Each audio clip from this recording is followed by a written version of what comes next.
It's like in Breakfast Club. Claire? That's a fat girl's name. So good. Dude, so I think to start off, man, where are you and how did you get there? I am in Mexico. And how did I get here? I don't know. I got here last year, January. Like in between, I went to the US, right? That's where I met you. Yeah. And no, I like fled all the pandemic bullshit. And I was in Switzerland, and then they got funny, and then I was like, no, I'm leaving, and now I'm in Mexico. And yeah, it's been good. It's been good. It's beautiful here. They got funny in Switzerland? Well, they all got funny in Germany, Oh. in all Europe, and then I went to Switzerland because I thought, well, it's not Europe, well, it's not the European Union, but then they got funny with testing and all the stuff, and then I was just like, no, you can do your stuff without me. I'm leaving. So I looked, okay, where can you go? And then Mexico's free. And I flew over there without tests, without anything, and just been here ever since. It's a different world over here.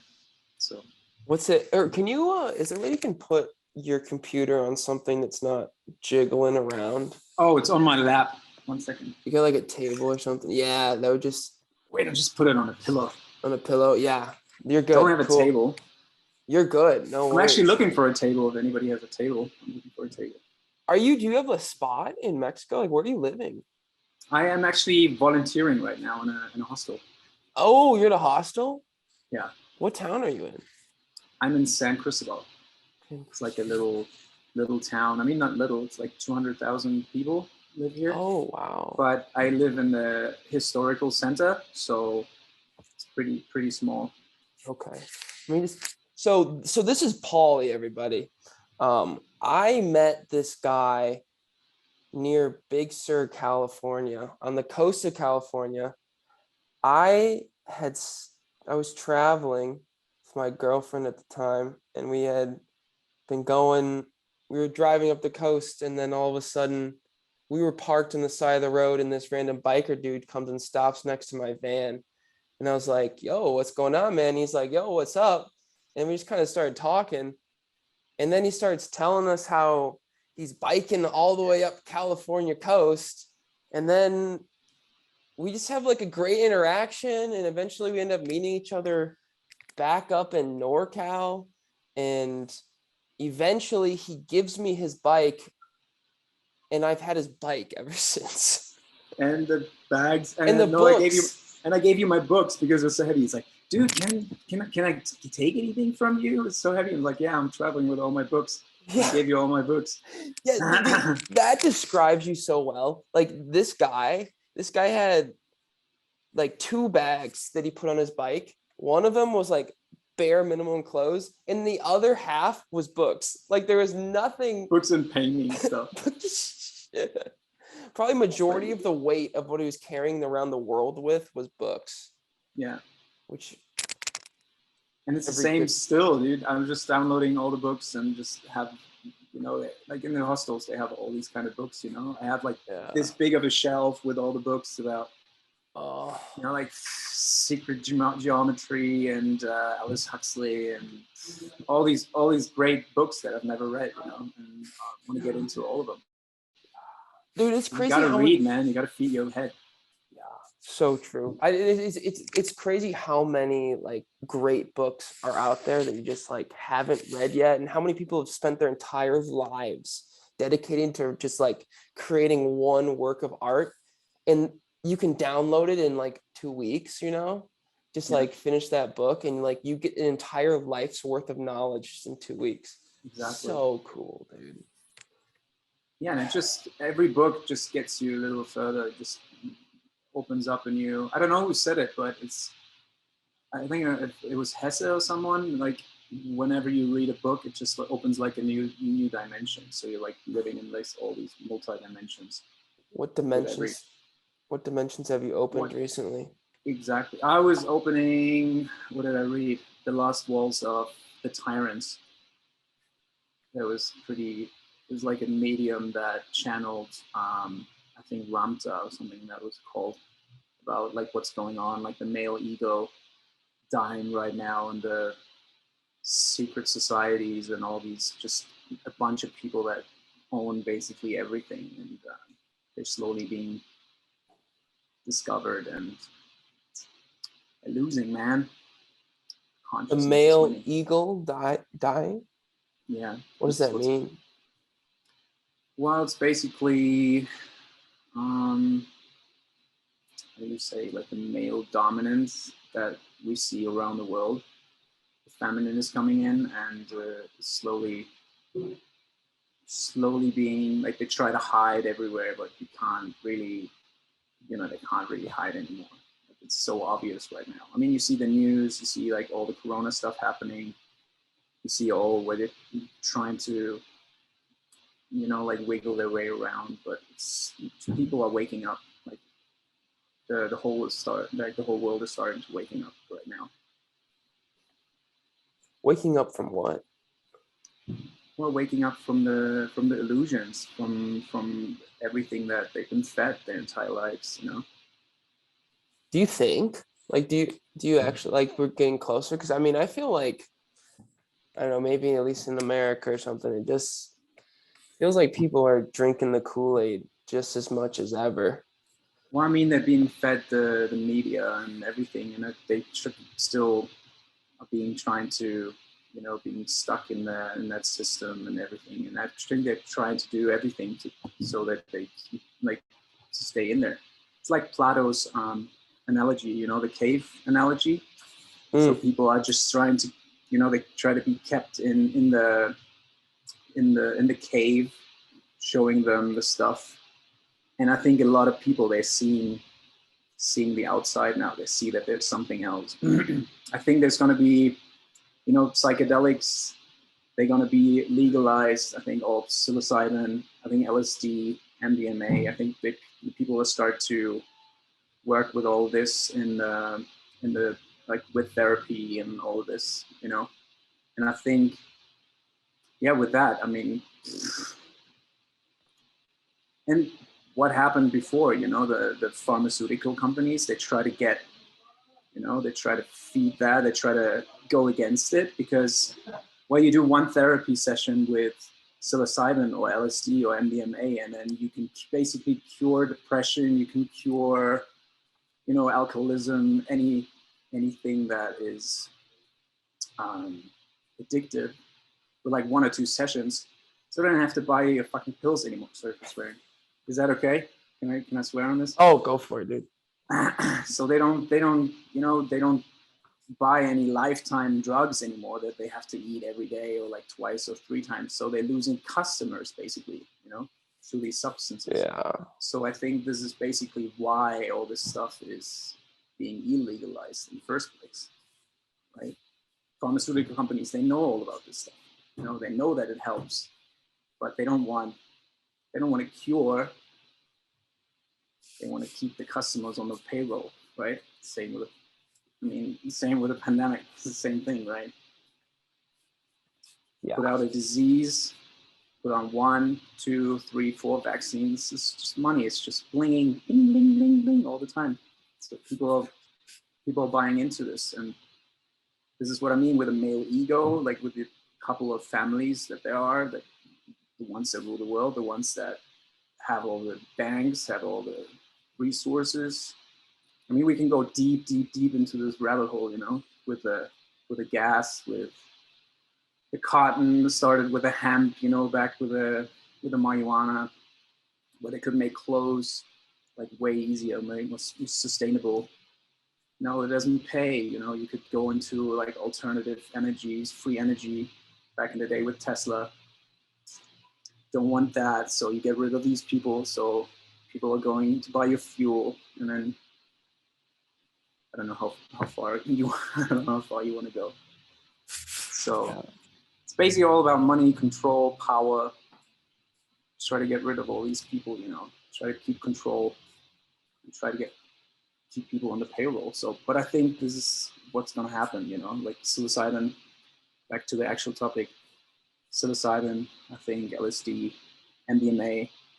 In the future, I think like psychologists and people who do therapy with other people, they will have access to these substances and will help people big time.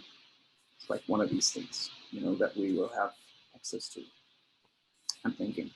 And I think with that, you know, more people will wake up and they will see that we actually, in the end, we're all interconnected. And if I do harm to you, actually do harm to me, because the ultimate truth is that the universe is oneness.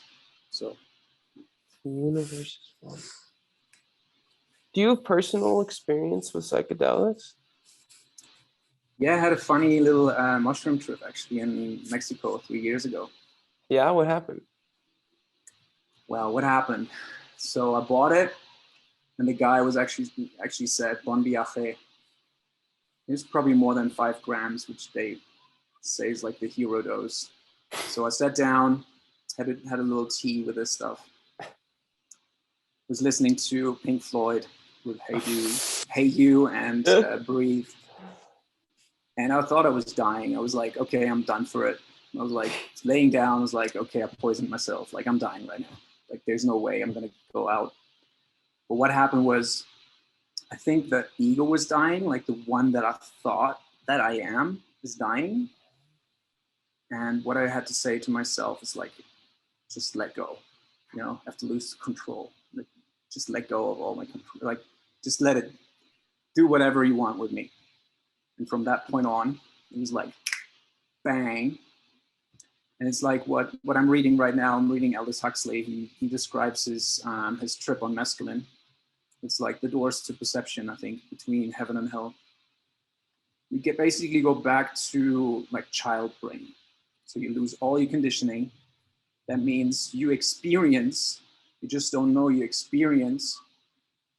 There's no sense of time, like you don't know what a second is, you know what a minute is, you don't know what an hour is, because people say, oh yeah, when it's too bad, you know, the trip is going too bad. Just think about, okay, like in 4 hours it's gone.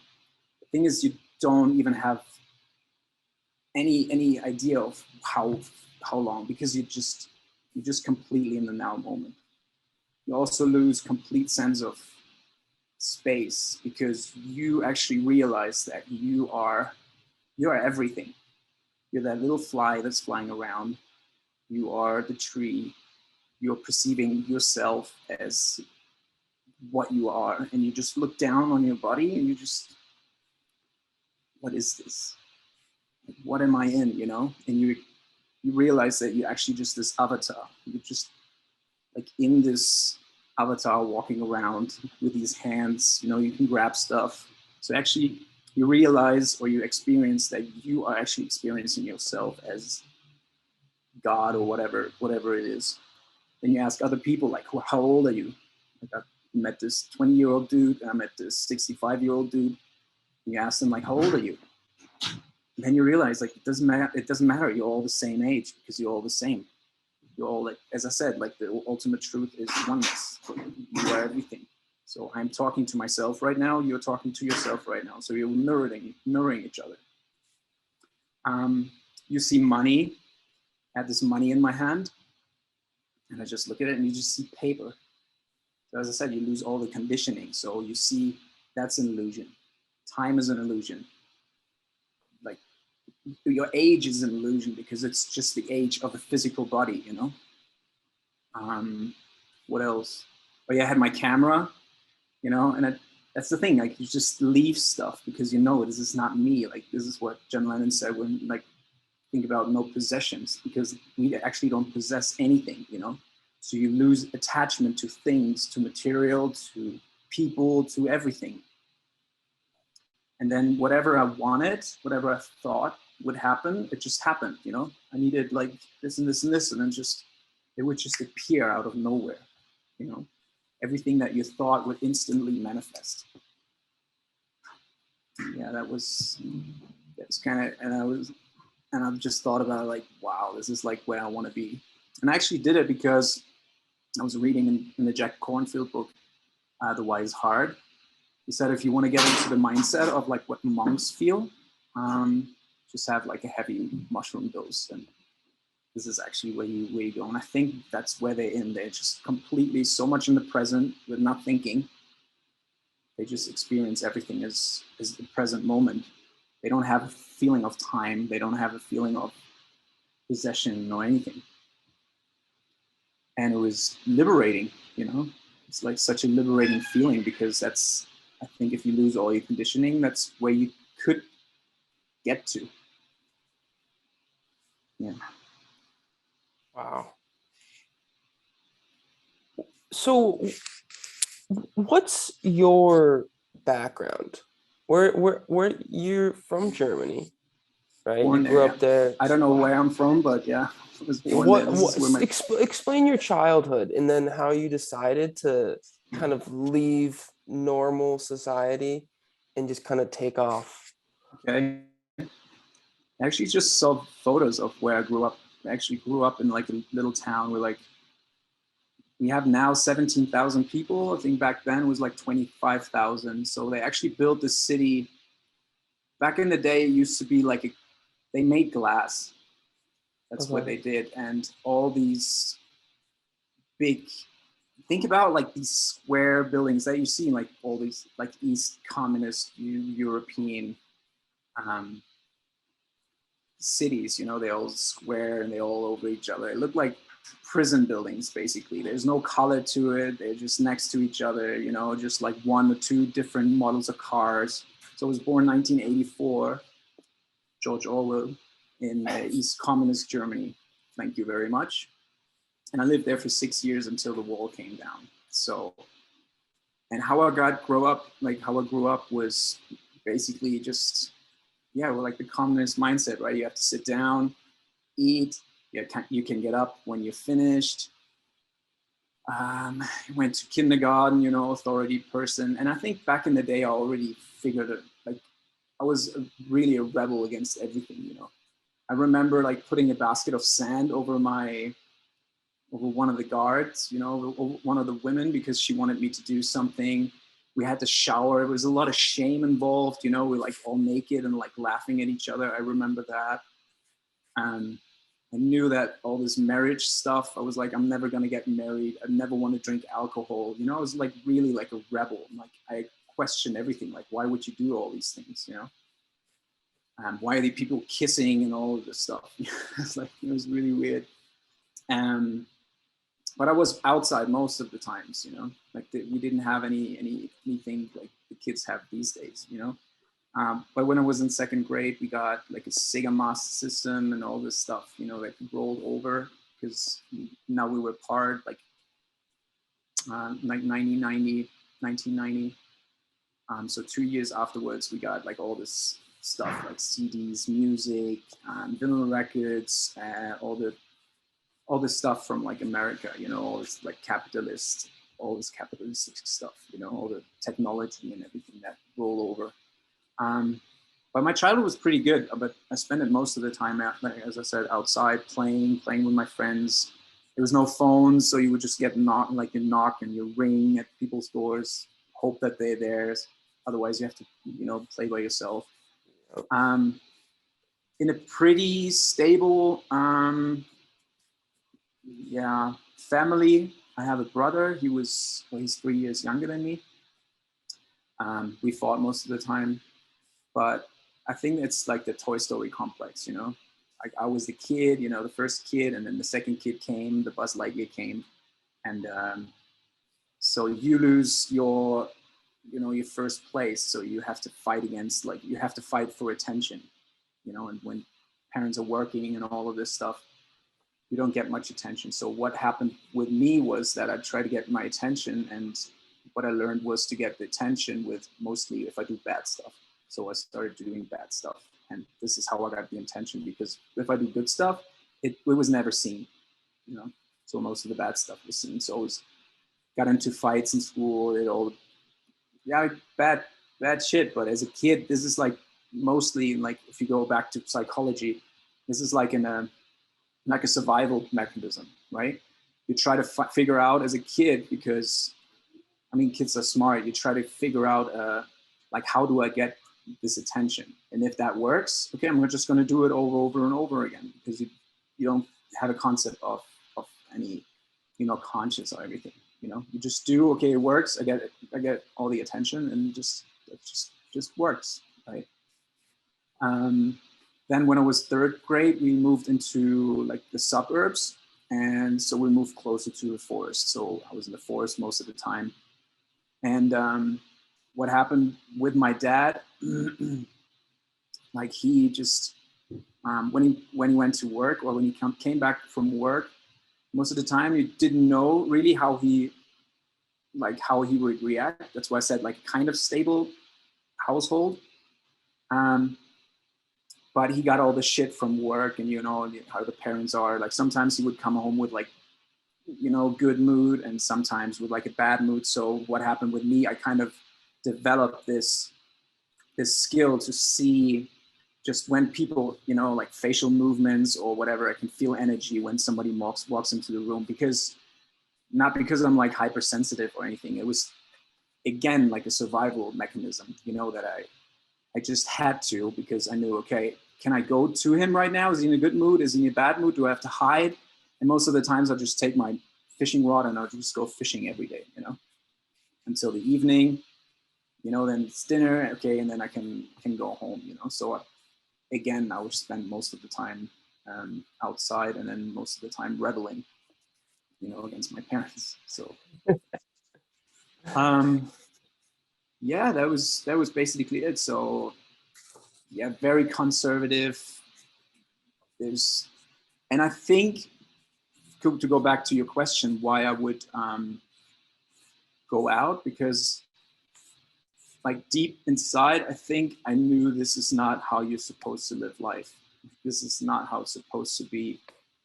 I mean, people are, you know, there are a lot of people, they're hating each other there, you know, everything has to be perfect. If it's not perfect, you know, you complain, and you complain about this, and then I don't know, and there's all they put each other into like little boxes, you know, you don't even know your neighbors, and I don't know, I didn't really like it, and I thought there must be something else there.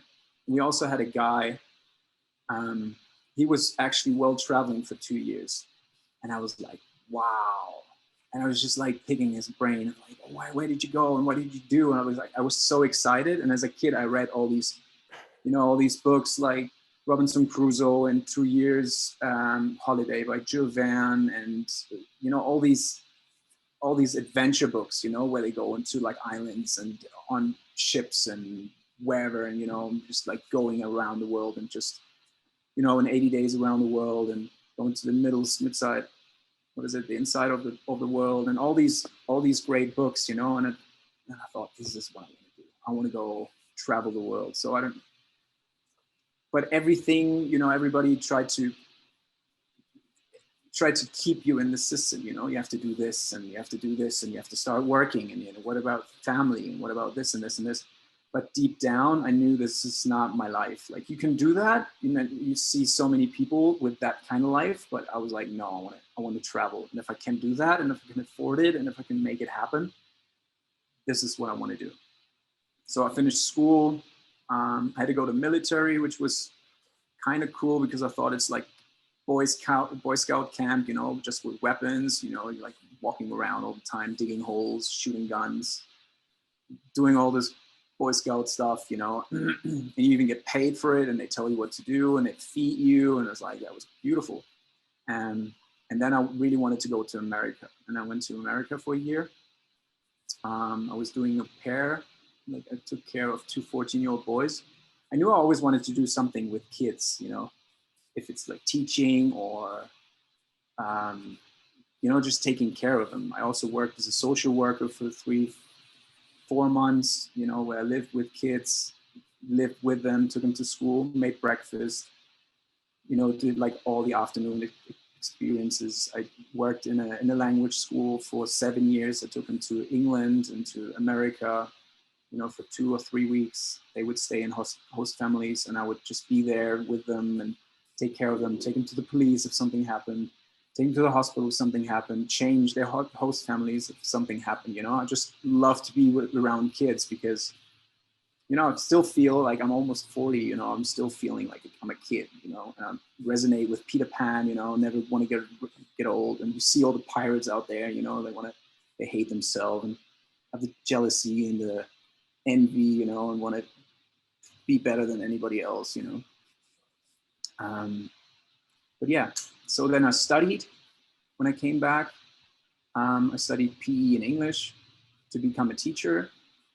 And then I was like, no, I'm ready to go travel again. So I saved up money and then I started traveling. So I did all Asia and then Australia. And I knew, okay, this is what I really want to do. You know, I want to experience everything.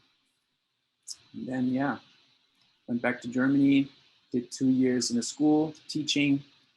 And then I was like, okay, yeah, I could see myself in 40, 50 years. No, I don't want to do that. So I quit and I left again. And all my colleagues were like, wow, what about your pension and everything? And I'm like, this in 40 years. I don't even know. I don't even know if you get paid, you know? It's at 67 right now. Back when I'm old, probably 73 or 76 or probably nothing, you know? So you're working away and then maybe you're like, oh, sorry, we're broke, which I see happening right now. It's also one of my theories where the pandemic happened, but that is a different topic again. So I was like, no, I'm going to travel again, you know? And I haven't been to so many places yet, so I'll just do that. And voila, now I'm in Mexico. Wow. Was there any like specific, I remember you said you had like the specific moment where you were like, you were like working, doing something that you hated or something, and then you were like, I need to stop. Do you remember that? No, there was something more specific happening, but that would take 10 hours right now to explain everything. I was on my third trip, I think, and I was in Canada, and then all these serendipities started happening. You know, everything just started happening to my favor, and I would just manifest everything. And then I thought I was just going crazy. Like, what's going on here? Like, I'm not actually living in an outside world anymore. I'm like more like in my inside world, thinking about things, and then they would just happen. You know, I would ask, okay, what I'm going to do now, and then like this truck would come and it would say exactly where I have to go, and then something would happen again, and then it was almost like you're living in a simulation right now. And it was amazing at first because you could just say, okay, I want this, would love to have this, and I would love to have this. But when you condition to as this being in like an external, you know, like in this world where you're just like you're like a player, but everything is set. And then all of a sudden, nothing is really set. It's basically how you want it, you know, like what I figure out right now, like Joe Dispenza said, like you could heal your body just by thinking, like mind over matter. But if you're not conditioned that way, then it gets scary. So it just got really, really scary, and it just got downward spiral from there. Because, well, once you envision, you know, the fear and everything, then the fear sets in, and then it's just fear. And then I just went down, I just fell, you know, and it's like whatever they call the dark night of the soul happened, you know, with like hospital and psych, like everything, the whole shabam, and schizophrenic and whatever they say, you know, which is, yeah, just another term of you are entering like another side of perception, you know, like you're figuring out the truth, basically, you know, what you really are. If you just set in these old external structure, you don't figure it out because you stuck in there, you know how this guy acts, you know how this guy acts, and this is the way, this is the way, like Mandalorian, this is the way, right? And once you change your thinking, and when you change a couple of things, you know, and you see that with changing these things, the outside changes, that's like, wow, in the beginning, that's, as I said, it's like, it's crazy, you know? So you can actually, yeah, basically you can make the world as you want it with your thoughts, with your actions, with your words. And yeah, with that, you can create whatever you want, you know, it's your world. You are the director, you are actually the actor as well, you know, you can choose where and what you want to do, you know? And that's my problem right now. I know I have these options, but I don't know what to do. You know, I want to do everything. I would love to multiply myself, and I would love to do this. You know, I don't have enough time to paint. I don't have enough time to read, and I want to open a camp, and I want to do this, and I want to cook for people, and I want to do all these cool things. But that's the thing, like, I don't know when to do all this stuff, you know?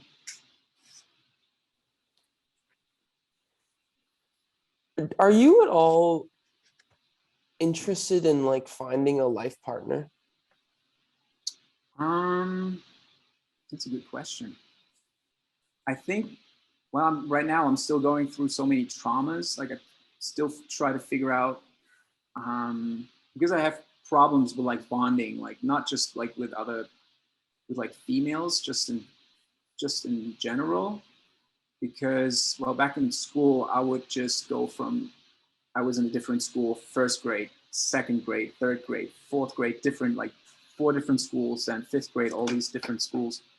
So basically, like how my mind works is like, it doesn't even matter like getting into like a serious relationship with anyone, you know, even friendship, because, well, it's going to change anyways. And I have people left, you know, my best friends, they left, or they moved to another place, or I had to move to another place. So my entire life, I had to get in somewhere, adapt to whatever situation there is, and then you get taken out of this and put into a new environment. So I never really learned how to build like a long-term relationship. And I think that's my problem. So all the women that I had in my life, and I can reflect that now because I've become conscious of this, you know, I've become aware of these patterns, that at some point there would be something that I don't like, or I know it's like, okay, does she really like me? Or is life gonna, not even consciously, but unconsciously, there's this part of me that says, well, maybe she's being taken from me, or maybe this guy is being taken from me, you know, as a friend. So I don't know how to get there yet, you know, so I can be like completely comfortable, and I know, okay, this person will be here all the time, or at least knowing, okay, there won't be an outside force taking this person away from me. And that's what I try to do with like non-attachment, you know, to people. I try to enjoy the moment, but that means it's pretty hard to like find a, like what you said, like a lifetime partner, you know. I never really attempted to have like a lifetime partner, because I think that with this healing that humanity is facing right now, you know, with the coming back of the feminine, like even we have like feminine and dominant and like male um, energies, you know, like the male was super dominant this time, and now the female is coming in. So what we have to do is like balance, you know, look in the workplace, you know, how many women have to stand up for themselves, you know, don't show emotions, don't do this, don't do this. So they live in this, what I told you before, like in this male dominant society. And we need to change that. We need to balance it. Otherwise, it's going to destroy the planet. This is like the male ego. That's what I'm saying right now. So basically, when we get attached to a person, that's when like either a female or the male energy is missing. So if we're whole, if we're independent, if I don't need a female energy anymore in my life, when I have it by myself or within myself, means being with another person becomes a choice. I don't need it anymore. Mm, You know what I mean? See how many yeah. women there are is like, oh, I broke up with my boyfriend, and then they, bam, like next week they're like the next day they're already in the next in another relationship. They have to fill that void because they don't know how to fill it themselves. They don't become independent. So when you fully love yourself, when you're fully in your female and male energy, you know, giving and receiving, you know, when you don't need anyone, like don't need anyone. That's what's been said. It's like I love you is not like really I love you. It's like I want you. It's like the Spanish, you know, quiero is like I want you because there's some part of me missing, you know. So if you have a person that is fully loving themselves and you have another person that's fully loving themselves, then they just are, they just be, and they just fully love without needing another person to love them, because that's very selfish as well. You know, if you have another person needing, you know, needing to be there and loving. I think it's one of the reasons why most of the parents have kids, you know, because they don't fully love themselves. They make kids so they can learn love themselves, or they're trying to rebuild like a mini me to, I don't know, to become like the next football star, or like, you know, like do my butcher business or whatever, you know, like keep on doing that. But that's very selfish, because you create actually a being. I just read The Prophet, and he says about children, it's like you created children, or like a kid. It's not for you, it's from you, but it has a completely free life for themselves, you know. So once you create that, you give them love, you give them, as long as it needs whatever support, but then you have to let it go. You know, you cannot fully stick with it. And most of the parents, they just stick with a kid forever and ever and ever. And I'm the parent and this and this and this and this, you know. What is your current relationship with God? With God, Yes. wow.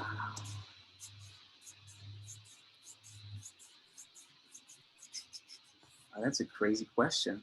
I don't believe in God. I think that everything is God. Like the Taoists say, you know, everything is Tao. Everything is just moving energy. And I think that's, as I said, we create our own reality. I don't think there's an outside man in the clouds that is doing all these things. But I believe in that there's spirits, and then there's people that help us. I also believe that there's like higher civilizations that have been in the place where we are. They've been there before, but they already managed to ascend, and they're like helping us, guiding the way. I mean, there's so many incidents that happened, you know, where we try to nuke ourselves or something, and you know, somebody just came in and boop. You know, like all these nuclear bombs, you know, they're deactivated and they just disappear. So as I just talked to a friend, you know, they cannot really guide us in like an active way, but it's just like a toddler, you know, when it's like walking to the edge of, you know, like a table, and they just come in and they just turn us around. And also when we would nuke ourselves, as I said, as the ultimate truth is that we are one. When we nuke ourselves, we would actually nuke whoever is within this universe as well. So it would affect them as well. So no, they're just there, just watching. I also think that when we're at a point that we are, you know, capable of not like starting to destroy everything that we see because out of fear, like what they started to do, you know, these what are disclosures, you know, these alien disclosures, you know, where they could justify, you know, giving, you know, weapons to everyone on the planet, so we have to defend like against like an alien army. I think it's so stupid to me. It's like, dude, if they wanted to, you know, they have like such big technology already. You know, if they wanted to wipe us out, they would do it. And I think they're among us. I think I've met definitely people I don't even know who they were. You know, in ceremonies where I'm like, these weren't people. You know, they were What? talking. I was in a meeting, or like it was a ceremony, and it knocked on the door, and they were talking, all these people that were talking to someone, and it was invisible. She, it, whatever that was there was invisible. I couldn't see it. And I also heard that from, I can't remember his name, but he had the same thing. He was in an interview on like a group meeting, and they were talking to someone who was invisible, and he would ask him like, what would it take to get him to see you? And he said, yeah, I could do that, but he wouldn't survive it because he's not in this energy. So basically, think about, we're like radio receivers, right? We just perceive in a different spectrum, like from here to here. Same with noises, you know. You hear like a beep until, I don't know, like 20,000 hertz. I have no idea what the thing is, but you hear beep like, and then all of a sudden it's gone. So you don't hear it anymore. It doesn't mean the tone is not there anymore. So I think even with seeing, it's the same thing. We're not in that frequency yet to see all these things. And I think there's so much shit around us. There's so much shit in the sky. There's so much there that we possibly cannot perceive because our brains, they're not there yet. We would just go crazy. And I think we have to go beyond our fears and all this stuff. And then this is with small steps. So they were talking to someone. There was definitely someone there. I couldn't see it. That means these people in the room, they want a higher frequency than I was, and they could perceive it. And I was just there because they're preparing people, slowly, very slowly. If you're ready, if you're kind of ready, they don't have to talk to, I don't know, people that follow the pandemic stuff or believe in everything the media says, what they're going to do with them. They're giving it slowly, slowly, slowly. I think they're just getting them there, so they can talk about these things or they can get the message out, And I think this is what I mean, like we're slowly getting to that awakening. I don't know. And that's my path, and somebody else has another path, somebody else does it through different things. This is like the story that maybe I chose to do, or I'm just experiencing that. And it's like, ever since that, it's a wild ride, Finally, I know, okay, this is what I'm living for. Like going into like this mystic, into this unknown, and like, let's do this, because there's kind of like a thrill there, the old stuff is not working anymore. It's still working for other people, but they can still deny the fact. They can still live in the ignorance. They can still live in this delusion and this arrogance, that we're gonna somehow save this world, even though we keep doing the old things that we do. But I think that slowly, with the people awakening, that there's going to be a shift happening. Do you think this being you couldn't see, is it otherworldly? Is it like an alien? Like, is it a figment of your own imagination trying to prepare yourself for something else? Or are you just tripping out? What do you think?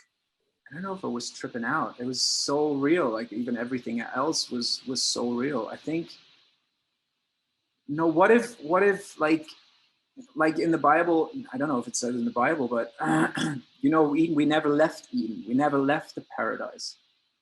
What if we just got consciously so in such a low vibration that we experience everything like in such a low vibration as like, as like material, that you could actually go into like this light form, and you could actually perceive in a higher energy with a higher frequency. You could actually see these beings, but you don't have to move or you don't have to do anything. You just have to change your frequency.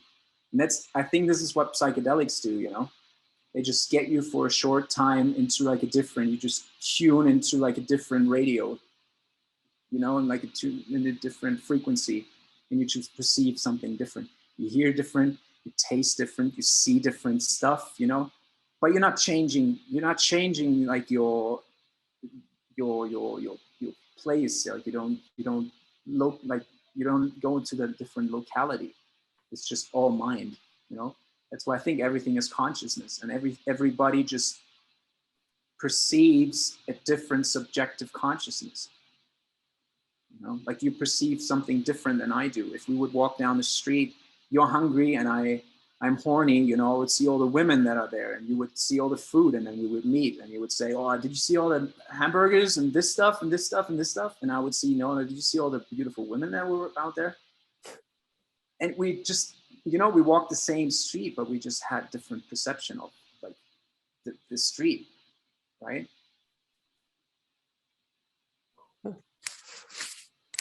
Are you afraid of death? Not anymore. I mean,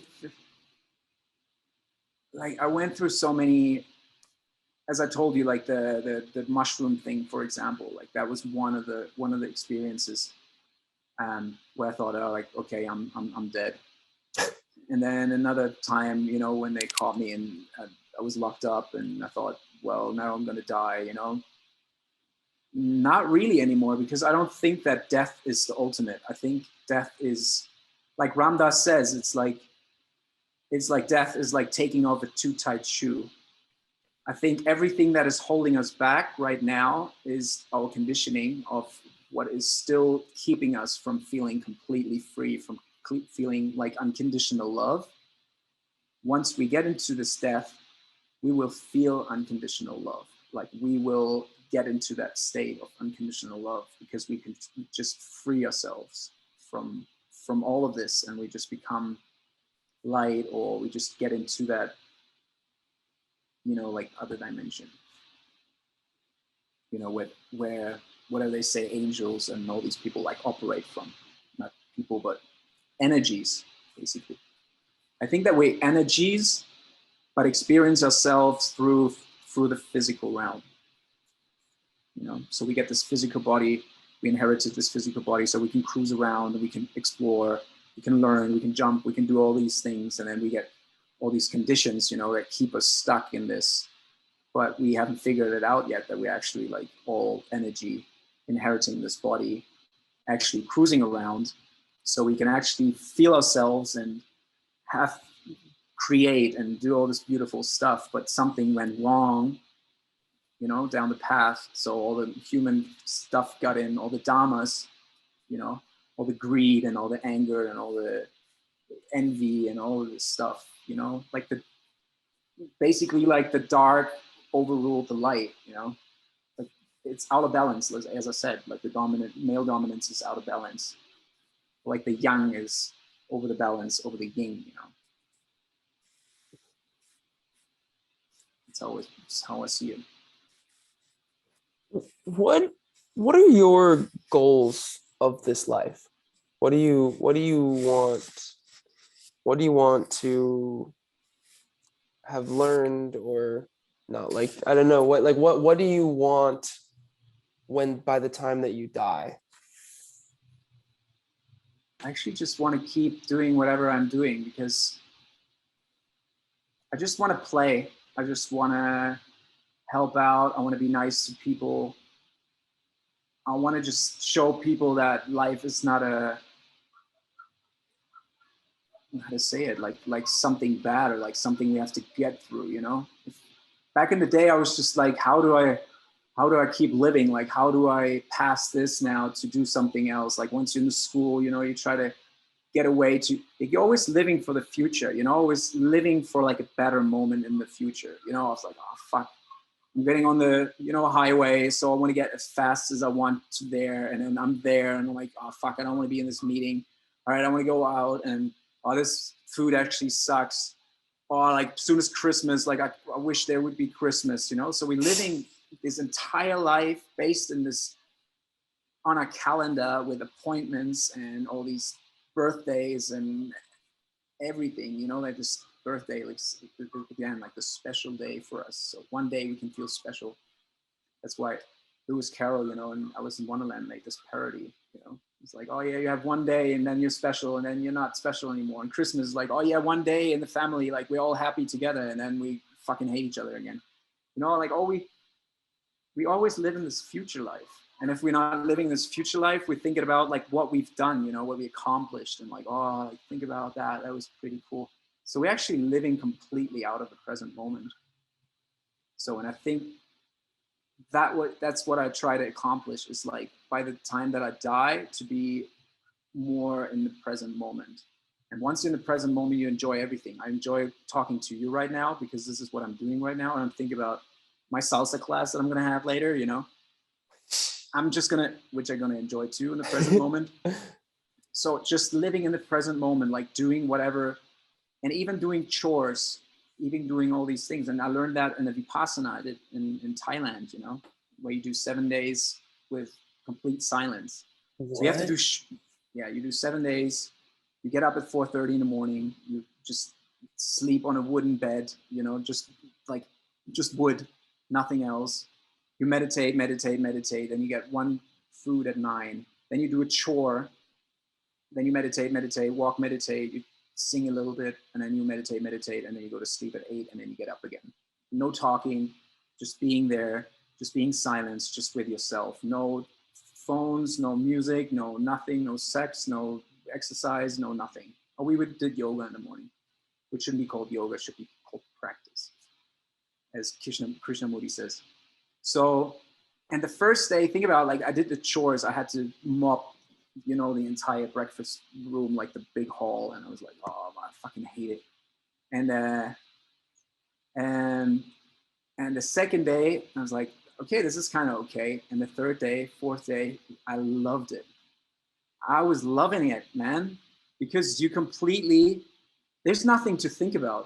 And then you realize there's nothing to think about. There's nothing to complain about. You just are. You're just being completely in this present moment. So you just mop the floor and you just do it. You just love doing this stuff. And you can take that on to life, to like life, like normal life. So you take it on and you just do, whenever you wash dishes, you just wash the dishes. You do one thing at a time, 100% aware of what you're doing right now, without thinking of the future, without thinking of the past. And this is the state of being, just doing whatever. So it doesn't matter what you do. You can be rich, go, if you want to found a company, do that. If you like to play football, do your own soccer team, do that. It doesn't matter in the end what you do, because everybody is like, oh, what's my purpose? Like, your purpose is doing what you are doing right now in this right now moment. So it can be anything, And as I said earlier, if you know what you want to do, you can create it, If you don't like your job, fucking quit it.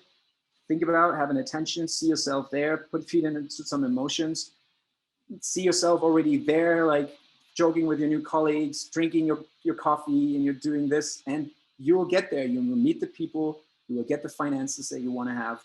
You will get this. You want a new house, go buy houses, go like look at houses, and do like all these, what do you like, walk-ins or whatever you do, like the house meeting thingies, where they're doing coffee and cookies and talk shallowly about people's lives, and just go there. And then, I don't know, like you're gonna win. Or like, look at your car and somebody's gonna, oh, I don't want a car anymore. Like, you can have it.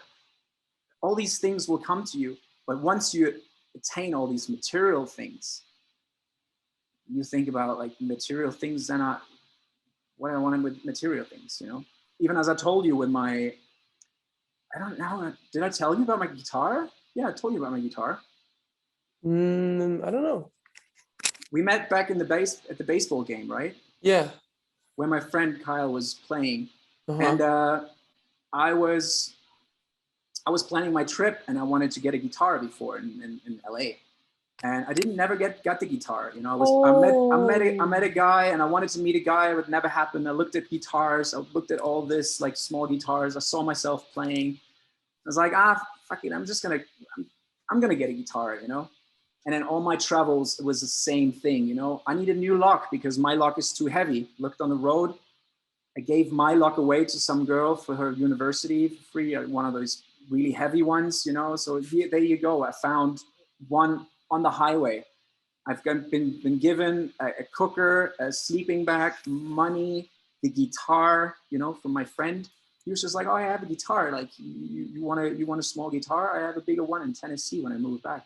And he just gave me the guitar. So all these material things, once you give, I was giving food to all the homeless people. I was paying like somebody's groceries because they didn't have anything. I mean, they were buying shitty food. I was just looking at it like, you shouldn't eat this, but it doesn't matter, they're going to buy it anyway. So I gave them like $5, whatever. And then random people, they would just give me money, I'm like, do I look homeless? I think I didn't look homeless at the time, but and that's what I mean. In the end, if the truth is there's one universe, means when you give, you're actually giving yourself and you're receiving it back. What goes around comes around. Justin Timberlake already said it. So whenever you give, you don't have to get it back from like another person. You're just feeling like you're creating this void, this like depth in, crazy word to say, depth in this universe, and it's going to come back at some point. So, and most people, they live for money. They live for the one ring, that binds them all, whatever they say in Lord of the Rings. They're actually throwing away their dreams, and they're slaving away for money. That becomes their God, and God we trust. you have it on your American dollar. You know, it's the God for most of the people. And of course, that's why they're still asleep. That's why they're still in the system, because they're still working for their money. You know, money is their priority, not what's my actual passion. Like, you know, the ikigai, like the Japanese philosophy, like the four pillars, you know, what do I love doing? What's my passion? What is needed in the world? And what gives me money? And once you have that, you can do whatever you want. You know, I love cooking. So I love cooking. I passionately love doing this. This is needed in the world because people need good vegan food and it pays money. So what I do, I just make money and sell it on the street, you know? Bam, that's one thing, you know? I teach German online. I love doing this stuff. Is needed because people want to learn this language because they want to live there or they want to work there or they just want to travel, or some people they even love doing this as a hobby, whatever, you know, I'm there to help them do that, you know, and it pays me money. So that's the thing. You just start, woo! Our package just arrived. Oh. 100 nori sheets. Woo! See, we're gonna do cooking with that. So, and this is what I mean, you know. Then you just start playing and life just becomes this play field. So you'll get off the Monopoly board, you know, where you just based on, okay, I'm going to have to survive. So you're getting out of survival mode. You know that there's abundance for everything, you know. I mean, one thing is you need relationship for that, which I'm still working on. But yeah, it's like an RPG, you know. You have someone that is good at computer tech, the other one is good at this, the other one is good at that. You build a group, everybody can do all the cool things, you know, and then you can create something beautiful, you know. One is good with the computers, as I said. One is like the genius and coming up with ideas. The other one is good in drawing. The other one is, and then you just create these things. And that's the thing, like you can create these people yourself. Same with maybe a future life partner. If I'm ready for that, then it'll come, or I'm gonna maybe, you know, manifest that person. It hasn't been there. Maybe I still have to learn stuff, you know, for myself. And maybe it's not even time in this lifetime, you know, maybe there's too much stuff that I still have to unheal, and maybe next lifetime, which we are back in God. I also believe in past and future lifetimes, you know. Where do you think we go when we die? As I said, we're going to go into this void. I mean, I've read it in a lot of books, you know, between lives, past life stories, a lot of documentaries, all of this stuff, and it kind of makes sense. Also, yeah, because of like remembering just like, why am I in Mexico? You know, why am I drawn to all these Mayan temple, to this old civilization? You know, why I do love this, all this stuff, and like completely hate where I grew up, you know? So I think we're gonna get into this in-between world where we, as I said, where we just all just basic energy, and then we can come back as whatever we want. I don't know where, I don't know how, I don't know this, but I think this is like the mystery of everything, because I cannot know because I haven't experienced it yet. Everything is just a concept, right? I can read it. I love all these concepts, and when I'm not like fixed on any concept, like everything is possible. And I think everything is possible, you know, because as I said, we all just subjective consciousness. So we just make our world as we think it is, based on our belief system, based on what we think, based on what we talk about, based on what everything. So everybody creates their own individual life and timeline and everything. And I think this is the beauty of it, you know? So we shouldn't see anybody else as different, as in like bad, you know, as like, fuck, they doing, the Muslims do this and the Israelis do this and everything. Like, oh, we all, that's what I mean. Like, we all grow up and we all get this identity, like a name, religion, country. Like once we strip away from all of this, you know, we're all like these individual God creators that can create their own world. How many people do I meet on my travels that like the first question is like, where are you from? Like, like once I tell them where I'm from, like my answers filled with prejudice, you know, like their mind, everybody else, you know, their mind just pops up. Okay, yes, German. Okay, yeah, it has to be like this and this and this and this history. Like the mind just completely overfloods this. I think not a lot of people, I don't want to say everyone, but I think a lot of people, they just start prejudice, and they already know who you are, you know? They don't see you as a clean slate anymore. They don't see you as a white paper. So I don't want to tell them where I'm from. So figure it out who I am, you know? Figure everything out. So I don't even want to justify, you know, and they can, oh, you're German. I had people walking away from me, man. Like I was in England. It was like, oh, hey, where are you from? I'm like, I'm Germany. They turned around and left. In Russia, I was like, turn around and left. They left because I told them I'm from Germany. Like, think about that. So what does it do? What does countries do? They create separation of people, you know? You've been fed this as a kid, and I even took care of I told you I was a social worker. And one of my kids, like, I fucking hate the French, you know, you should shoot them all. Like Hitler did all the good stuff, and, you know, back in the day. And I was like, wow, this is this 13-year-old kid who's talking these things, you know? And I'm like, he's not born with this, you know, where does he have it from? And I asked him, like, where did you get this stuff from? He's like, yeah, my dad said this, you know? It's like all these other people, you know, they're all fucking like this. We should, you know, kill them all and everything. Like all the French people are horrible. And I was like, you know, I traveled the world, and like I met so many cool French people, you know, they're beautiful people. They're the same as you and me. Somebody else tells you that they're horrible. And I was like, have you met anybody who's French? And he's like, no, I never met them, but I know they're horrible. You know, I play with them PlayStation all the time and I win all the time or whatever. I'm like, wow, you make it like based on the computer game and based on what your dad says who's never been out the country, and based on what we've been fed in history. I mean, we have 2 years of German history, and most of the things is like Second World War to shame us, to know you, to be I don't know, like, yeah, to have shame every time it comes up, you know, and you go to America and like, oh yeah, is Hitler still alive? And like, is he still ruling? And all of this bullshit, you know? And you're like, wow, if people actually grow up and would see everybody as free from their preconditioned like identity, that they are German or they're Jewish or they're whatever, you know, this is like a place where they grew up. They inherited this stuff. Mostly they've been conditioned, but in the end, we're all free, individual human beings, you know, as Jodorowsky said, is like a Chilean director and like a crazy person.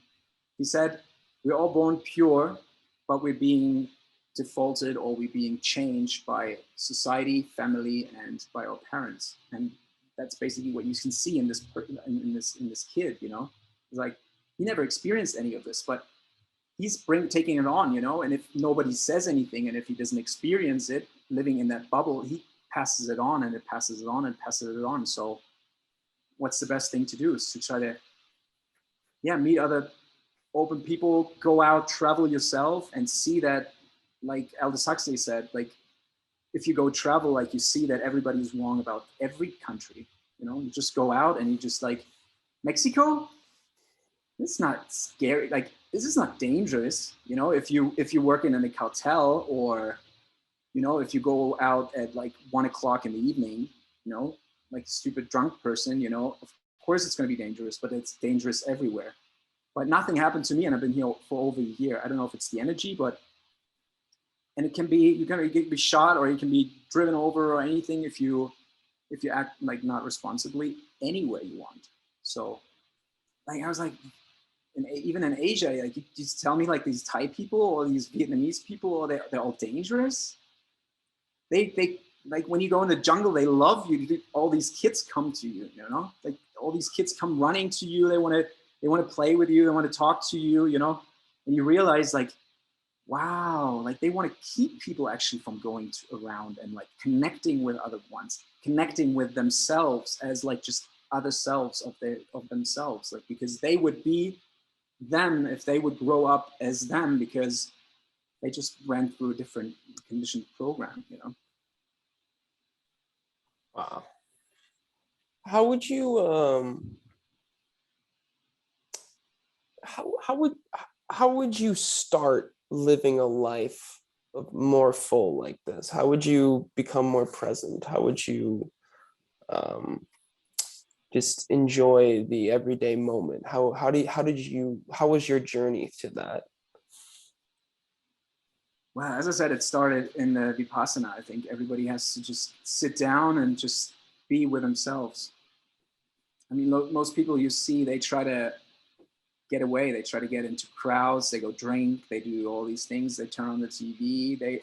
Everybody is just occupied with whatever they're doing. You know, I think the first thing is to become comfortable with yourself, because if you can be lonely, if you can be like by yourself, like you just become a way better person. And that's what I mean. Then you figure out that you actually don't need anyone else. You don't need to be. You could just sit.